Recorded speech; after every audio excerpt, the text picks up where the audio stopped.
Hey everyone, welcome to my channel. My name's Amanda and this is a vlog of my late autism and ADHD diagnosis. This is my kitty cat Magic and I'm going to talk about her here in a minute. But first I want to say, hey, so if you are a longtime subscriber, you might have noticed something very different, and I did a big chop on my hair 2 days ago. Cut it very short. I did not realize how long it was because it was like cut in a U shape across my back. So in the front, it was only a couple inches below my shoulders, but in the back, it got down mid back, and I had no idea. The day of my haircut, I had my son take a picture of me from behind, and I was like, I know my hair was that long. That really shocked me. It actually almost made me like change my mind for a second, but I'm like, no, I've been ready to do this for a lot of reasons, but one of them was just like wanting ADHD change. Like I've just been wanting to do something different with my hair, and my hair grows really fast. So I'm used to going from short to long, and I haven't gone this short in a long time. I was trying to remember. As y'all know, I also have a memory disorder called severely deficient autobiographical memory, and I was trying to go through photos and stuff and trying to see like the last time my hair was this short, because I don't really remember. I know it was this short when my twins were born, which was like almost 17 years ago, but I don't remember if I've gone this short since then. I know I've gone chin length a couple times. Anyway, so yeah, Magic, she's laying on a pee pad right now because she had an accident the other day. This week has been, last 2 weeks has been very exhausting. There was something wrong with Magic. We didn't know what was wrong. And at first we thought it was tied to a urinary tract infection that she had had like 3 weeks ago, but she seemed to have healed from the urinary tract infection because she like was acting like she was better, and then all of a sudden she started crashing again. And so I was on daily phone calls with my vet, talking to him, and then you can see a cord hanging down right there. Up there I've got it's subcutaneous fluids that I've been giving her. Anyway, today's Friday. So on Tuesday of this week, I ended up taking her to the emergency vet, and we were there, or I was there for like hours. You know, that's just part of the course for emergency rooms, even for animals. And they actually ended up diagnosing her with a spinal disease. So I'm gonna have to learn more about it. From what the ER vet told me, it is something that usually cats can heal from and be fine, and it may not ever happen again. Like it's like a flare up, but it potentially could happen again, and in some rare cases, but this time we'll know what to look for. And in some rare cases, surgery is required, but we're hoping she won't be a rare case. She has been on round the clock pain meds and anti-inflammatory meds since Tuesday. And I'm having to basically hand feed her and like carry her over to the litter box. And we're just trying to like keep her on as much rest as possible. She's basically, that's the spot she decided she wanted to sit in. And so we've just like, I've given her this spot of my sofa for now. Anyway, it's been a lot. It's been very exhausting. And then right now my husband is taking our pug Watson to the vet, for an ear infection. He has chronic ear infections. And this morning he was scratching at his ears and like crying out. So we're like, oh God, he has another ear infection. So luckily, I'm so glad John's work schedule, because he works from home, was fairly light this afternoon. So he was able to run Watson to the vet, because I am like at the end of like what I can do right now. I was telling my kids driving earlier, they were driving. I was sitting in the passenger seat because they are working on getting their drive hours towards their license.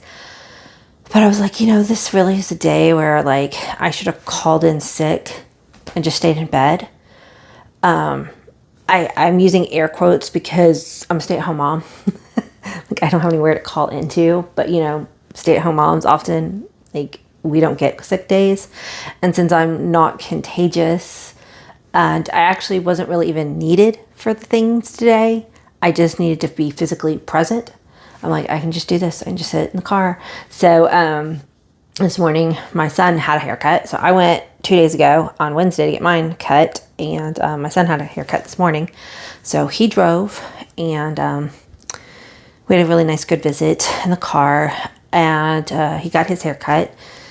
And then we came back home, and then I had to take both the kids to occupational therapy, which I have a video on why I like occupational therapy, and I actively dislike ABA, which is applied behavioral analysis, that is often used for autistic people. But both my kids are in occupational therapy. Today was a really good day. Izzy and her therapist worked on a dopa-menu, is what they decided to call it. And she's been really struggling with like task switching. And so they came up with a list of short things that she can do to cause a quick burst of dopamine to help her then like be able to task switch. And some of those suggestions were, we got her a bouncy ball, the big like yoga balls, so she can just sit on it and bounce for a little bit.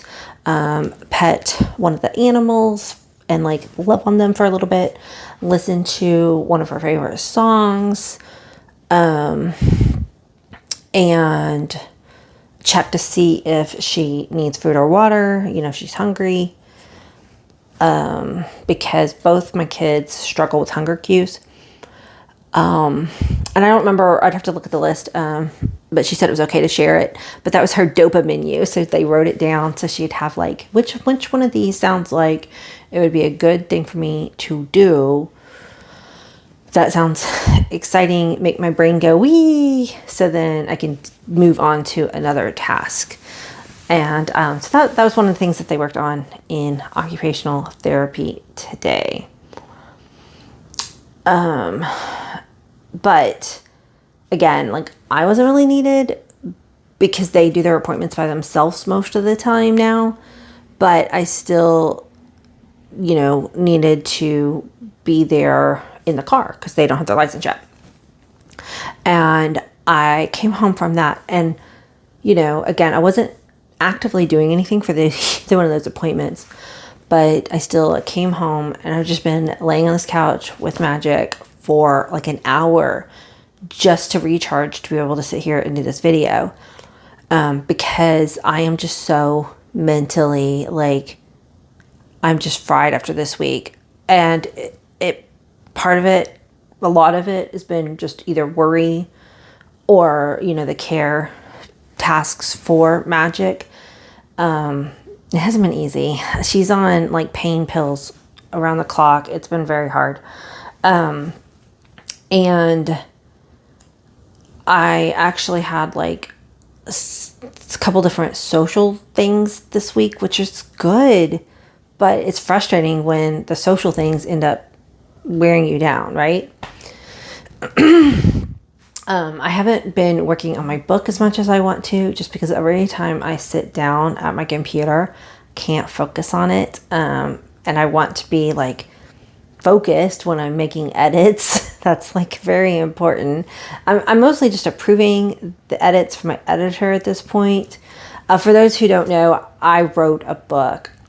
Oh, I know. I can't believe I wrote a book. I wrote a whole freaking book. I keep looking out the window because I know my husband will probably be home soon. And when he comes in with the dog, it's going to be really loud.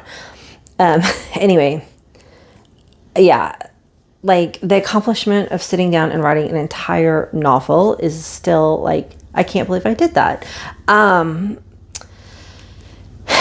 And it's something that I always wanted to do and didn't think that I could. I had English teachers that told me I wasn't a good writer because I have aphantasia, but I didn't know that in school, right? Like aphantasia is only more recently discovered and talked about, and that's the inability to visualize in my mind.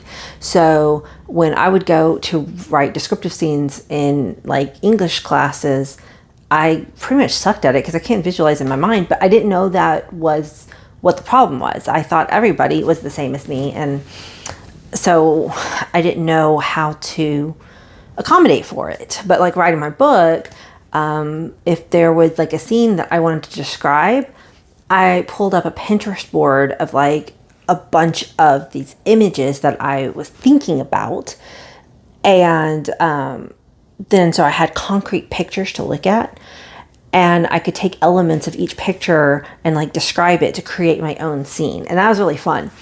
So my book is about an autistic ADHD librarian who ends up I'm trying to like, I don't want to give spoilers to my own book.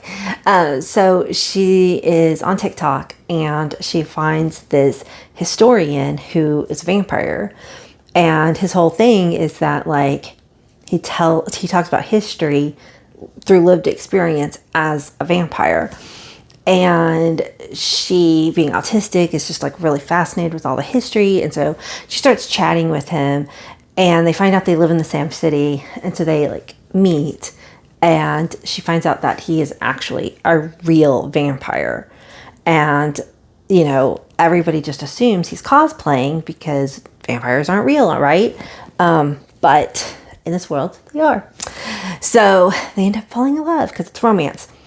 Anyway, I love it. I'm super excited about it. It's a fun story that has autistic, ADHD, and dissociative identity disorder, and queer representation all in this book. So, but I just can't wait to publish it. But I sent it off to an editor, got it back, and I've been slowly going through the edits. It's taking me longer to edit the book than it was to write it.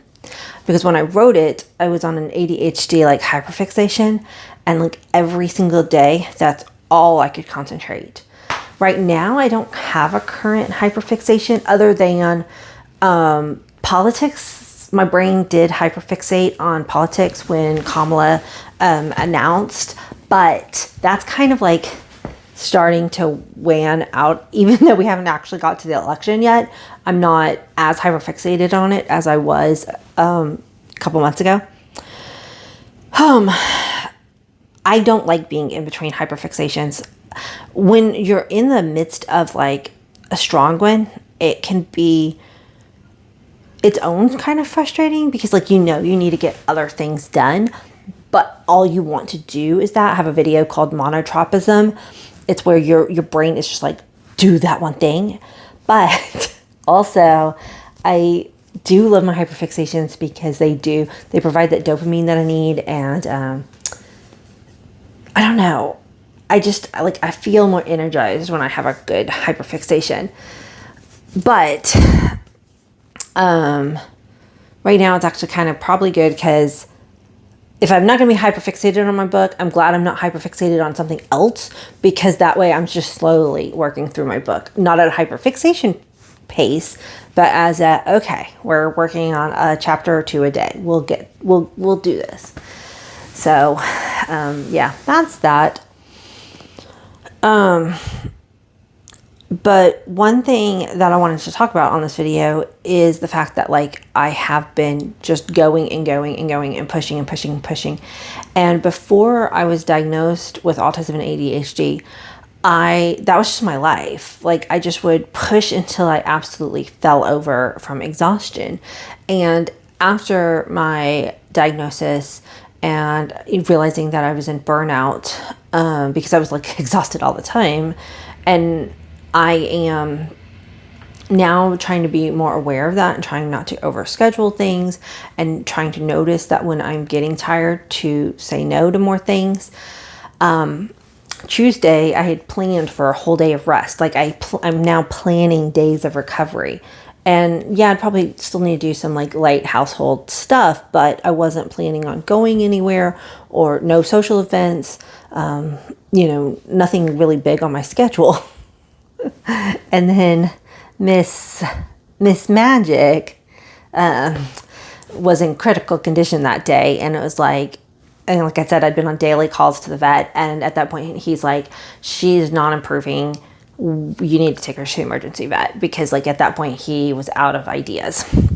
So off to the emergency vet we went on the day that was my planned recovery day.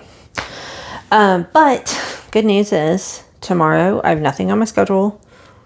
So barring any emergencies, I'm planning on like just chilling and hopefully working on my book, because that's fun.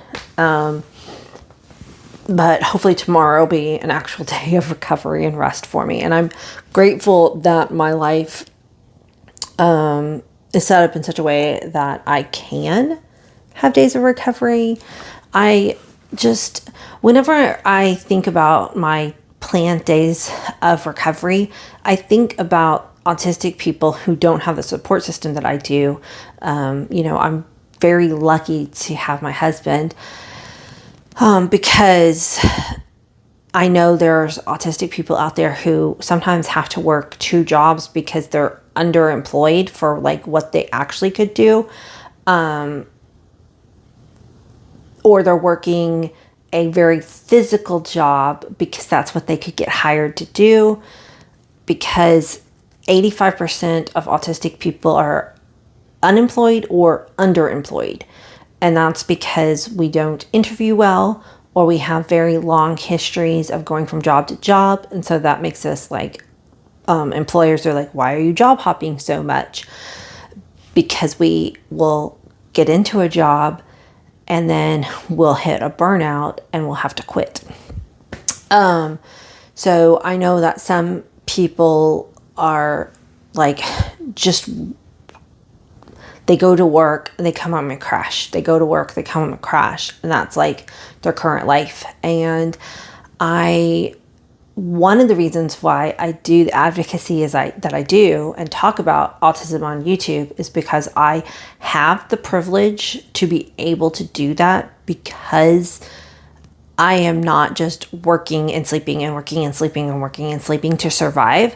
So since I have the extra spoons per se to talk about autism and bring awareness to it, and hope that more employers will learn about autism so that more employers will provide accommodations, because so many of us, like including myself, like I would be a really good, like there's a lot of autistic people who are self-employed too, which is like often a very good solution, but I feel really good at lots of different jobs, but I'd have to have reasonable accommodations. Like they're reasonable, but I need them to be able to perform a job.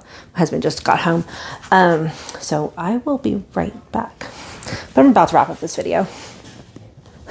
Oh boy. So yeah, apparently Watson had a bacterial and fungal ear infection this go round. So he's now going to have a daily ear clean out and drops for the next week. Look at Magic's little paw hanging down. She's so cute. She's so cute. Oh, she's just so chill. Doesn't feel good. She doesn't feel good. Her pupils are like this big around because of the meds. But anyway, so yeah, that's one reason why I do the channel. It's because I think it's just important to have as many autistic voices as we can to get the message out there. Come here, Watson, come here.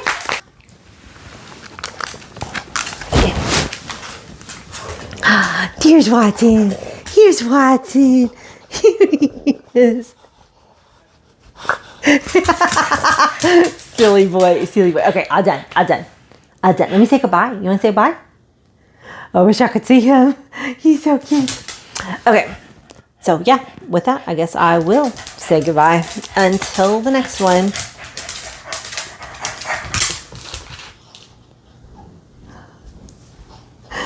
Until the next video, y'all take care of yourselves. And if you can plan a recovery day when you need it, do so.